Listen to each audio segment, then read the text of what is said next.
Assalamualaikum warahmatullahi wabarakatuh. Hello my student from 10th grade of IPA. I hope today you are very happy because you can join in my lesson again. Okay, great. Let's open our today's lesson by praying Basmalah together. Bismillahirrahmanirrahim. Okay. In the last meeting before you go home, we discussed about descriptive text. Descriptive text. Anyone knows what is descriptive text? Descriptive. From the word descriptive, we can guess that it is to describe. To describe. Untuk mendeskripsikan.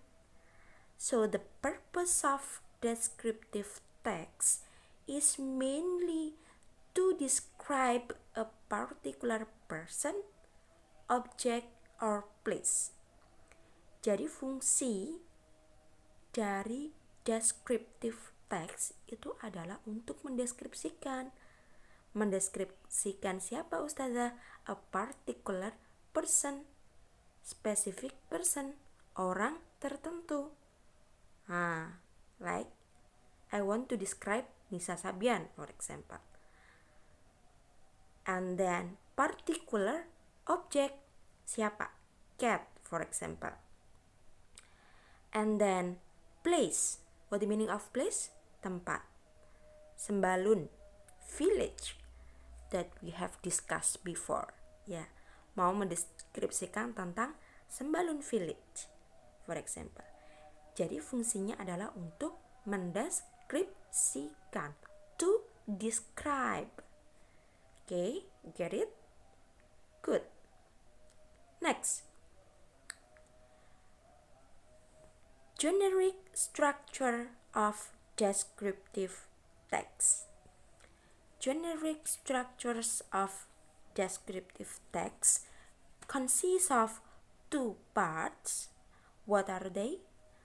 The first one is identification and the second one is description. The first one is identification and the second one is description. Identification adalah pengenalan. Identifies the person, object, or place to be described in general. Jadi kalau pengenalan itu mendeskripsikan, kalau misalkan mau mendeskripsikan orang ya berarti mendeskripsikan orang. Kalau misalkan mau mendeskripsikan suatu objek atau benda, berarti kita fokus mendeskripsikan benda tersebut. Kalau misalkan tempat, juga demikian. In general, secara umum. While description part, we describe about the qualities or the characteristic of the person or object or place that being described in detail. Kalau misalkan identification itu secara umum, memberikan gambaran umum, while description, we describe it in detail. Okay, now look at the example. Sembalun village is one of the district in East Lombok Regency. Ini termasuk yang mana? Person, object, or place? Can you guess it? Anyone? Yes, good. It describes about the place, about Sembalun village. Sembalun is divided into 6 villages and one of them Sembalun Lawang. So it only describes that Sembalun located in East Lombok Regency. Ini mendeskripsikan secara umum bahwa Sembalun village itu terletak di mana sih? Terletak di Lombok, gitu ya. Lombok Timur tepatnya. Okay, great. Well, description, we describe it in detail, secara detail.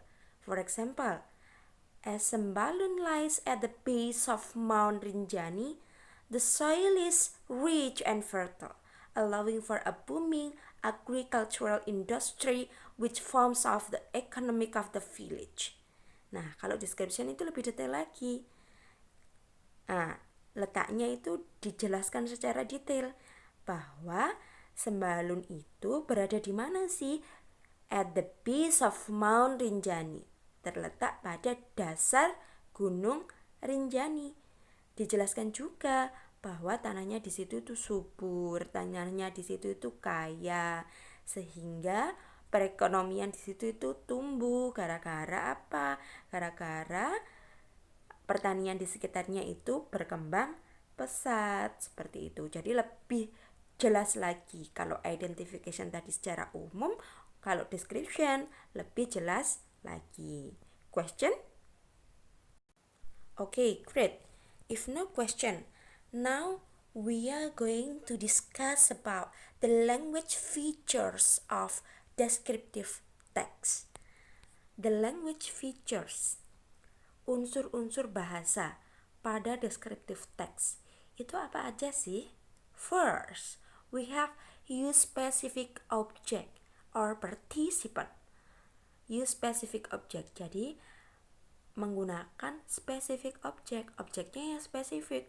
Kalau misalkan Ustazah mau mendeskripsikan firman, berarti ya yang Ustazah deskripsikan firman, spesifik. Kalau misalkan mau mendeskripsikan Mikdad, ya berarti Mikdad, spesifik. Nah, kalau di contoh ini, we describe about Sembalun village. Everything about Sembalun village.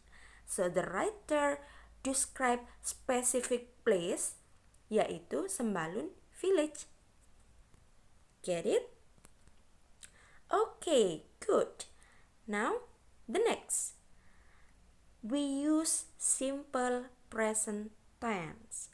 I hope you still remember that simple present tense consists of 3 functions, daily activity, general truth, and also fact. The example, Sembalun village lies at the base of Mount Rinjani. Subjeknya apa? Sembalun village. Verbnya apa? Lies. At the base of Mount Rinjani itu menjadi adverbnya. Berada di mana sih Sembalun village ini? Oh ya, Sembalun village itu tepatnya berada di dasar Gunung Rinjani. Nah, Ustazah ini termasuk yang verbal atau nominal sih? Yang verbal, karena dia menggunakan kata kerja utama. Kata kerja utamanya berupa lies. Nah, kenapa kok menggunakan lies, Ustazah? Iya, karena subjeknya adalah Sembalun village. If you still remember that we have a lot of pronouns and one of them is it, kata benda. Sembalun village itu masuk kategori kata benda. Oke, next. Contohnya lagi. The soil is rich. Subjeknya yang mana? The soil. To be atau verbnya yang mana? Is. Rich sebagai adjektif. Kaya. Nah, ini mau mendeskripsikan bahwa tanahnya di situ adalah kaya, subur, ya kan? Rich and fertile. Nah, ini termasuk kategori yang nominal. Kenapa menggunakan is? Lagi, karena kembali ke subjeknya adalah the soil. Therefore, we use the to be is. Get it? Good. Next. The third language features of descriptive text, we use noun phrase. Noun phrase to describe the person, place, or things in details, such as a booming agricultural industry. A booming agricultural industry. Yang dijelaskan di sini apa sih? Industry. Agricultural industry. Nah, itu yang dijelaskan. Itu yang menjadi headnya. Artinya apa? Industri yang berkembang pesat. Yang menunjukkan arti industri yang mana? Ya, industri yang berkembang pesat, a booming. Nah, a booming agricultural industry. Jadi, yang mau dijelaskan di sini adalah industri, agricultural industry. Nah, seperti itu. Itu adalah noun phrase. What the meaning of noun? Everybody? Good. Kata benda. Nah, next example. Scenic rice field. Scenic rice field. What the meaning of scenic? Indah. Rice bukan nasi ya, tapi padi. Padi, field, ladang. Apakah kita akan mengartikan yang indah padi ladang? Tentu tidak. Jadi kita mulai dari field dulu. Ladang, padi yang indah. Yang menjadi headnya itu adalah field. Yang mau dijelaskan adalah field. Nah, noun phrase, noun itu kan kata benda. Noun phrase itu adalah noun yang berfungsi sebagai head yang akan dijelaskan oleh adjektif. Adjektifnya apa, Us? Adjektifnya scenic. Scenic. Nah, bahwa scenic rice field, bahwa ladang padi itu indah. Jadi kalau kita ke Gunung Rinjani, ke Sembalun Village, itu di sana ada pemandangan-pemandangan ladang padi yang indah. Gitu ya. Jadi kalau noun phrase itu pasti gabungan dari beberapa kata. Ini ada berapa kata? There are 3 words. What are they? Scenic, rice, field. Ya kan? Ada 3. Yang mana yang noun? Nah, this one and this one. Scenic itu sebagai adjektifnya yang menerangkan rice field. Now, look at this example. Phrase is a group of word as a unit. Jadi kalau phrase itu lebih dari satu kata. We have word, we have phrase, we have clause, and we have sentence. Kalau phrase itu gabungan dari 2 kata atau lebih. Contohnya ini gabungan dari 3 kata. Sekarang lihat, a white car or a car white. Kalau kita mau membuat noun phrase, tentunya a white car. Yang menjadi head adalah car. Nah, yang mau dideskripsikan adalah car. Carnya itu berwarna putih.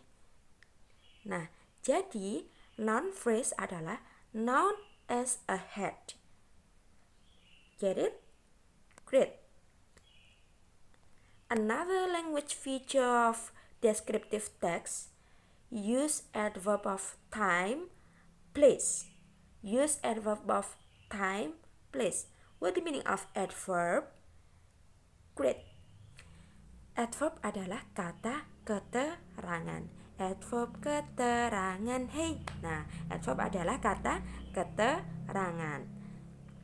Adverb of time. Time. What meaning of time? What time is it? What time is it? Berarti keterangan waktu. Place. Keterangan tempat. Kalau misalkan adverb of time, contohnya adalah under 3 hours. Under 3 hours, kurang dari 3 jam. Itu menunjukkan keterangan waktu. Waktunya berapa sih? Waktunya kurang dari 3 jam. Sedangkan adverb of place, tempat, on the east side, di sisi timur. Nah, letaknya di mana? Di sisi timur. And then next, we have use relative verbs to identify the object, such as is, are, has, or have. Menggunakan verb, what the meaning of verb? kata kerja. Jangan sampai keliru ya. Kalau adverb itu kata keterangan, kalau verb itu adalah kata kerja. Nah, kata kerja yang bagaimana? Yang dapat menghubungkan suatu benda. Yang dapat menghubungkan suatu benda. Misalkan, Sembalun village is one of the village. Nah, Sembalun village is one of the village. Nah, is itu adalah menghubungkan Sembalun dan kata village. Nah, gitu ya. Next, we have ini penjelasan lebih lanjut tentang adverb, kata keterangan. Ustazah mau menjelaskan lebih lanjut. Kata keterangan itu can be in the form of adverb of place, kata keterangan tempat, adverb of time, kata keterangan waktu, adverb of manner, kata keterangan cara, dan adverb of frequency. Frekuensi, keseringan. Look at this one. More explanation about adverb. Adverb of place. My family stay in Jogja. My family stay in Jogja. In Jogja merupakan contoh dari adverb of place. The example of adverb of place, bahwa my family, keluargaku, tinggal di Jogja. Sekarang adverb of manner. Look at the girls and the boy. Where do they go? Right, they wanna go to school. They go to school. How do they go to school? By foot, jalan kaki, ya kan? Look at them, mereka berjalan kaki kan? Like you, seperti kalian kalau dari asrama jalan dik. Nah, ke sekolah. Caranya ke sekolahnya menggunakan kaki, jalan kaki. Mereka tidak mengendarai motor, mereka tidak menggunakan mobil or pedicab misalnya ya. Tapi mereka jalan kaki, like you. Dengan jalan kaki itu adalah adverb of manner, cara mereka pergi ke sekolah itu dengan jalan kaki. Next, adverb of time. The sun rise in the morning. Ya kan? The sun rise in the morning. Kapan matahari itu terbit? In the morning. In the morning itu adalah keterangan waktu. Kapan sih waktunya? In the morning. Next, we always eat 3 times in a day. Termasuk adverb of frequency. Sorry ya, ini adalah adverb of frequency. Ustazah belum menuliskan ya. Adverb of frequency, you can write by yourself. Adverb of frequency. Jadi kalau ini frekuensinya, keseringannya berapa kali sehari kita makan? 3 times. Kita makan 3 kali sehari. 3 times itu menunjukkan frekuensinya. Keseringannya itu 3 kali dalam sehari kalau kita makan. Itu habitual actionnya of Indonesian, I think. Nah, this is the example of descriptive text in your book in activity 4, and actually some of you have already discussed this text, but some of you haven't. Sembalun village. This one, Sembalun village is one of the district in East Lombok Regency. Nah, ini sampai sini adalah identification-nya. Jadi sampai sini for hiking, itu adalah identification-nya. Kemudian the next paragraph itu adalah termasuk description. A Sembalun village lies at the base of Mount Rinjani. Nah, itu termasuk dari description gitu ya, sampai terakhir. This is one of the picture of Sembalun village. Selanjutnya ini adalah description. Jadi dia menceritakan tentang Sembalun, secara detail. Any question, my student? Okay, if no question, let's end this section with hamdalah and doa kafaratul majlis together. Alhamdulillahirabbil alamin, subhanakallahumma wa bihamdika asyhadu an la ilaha illa anta astaghfiruka wa atubu ilaik. Thank you very much. Tapi setelah ini, please look at in Google Form. I have a lot of questions for you. Daripada nganggur, nggak ngapa-ngapain, biar pinter, ayo kita kerjakan di Google Form. Okay? Thank you very much, and the last I say, wassalamualaikum warahmatullahi wabarakatuh.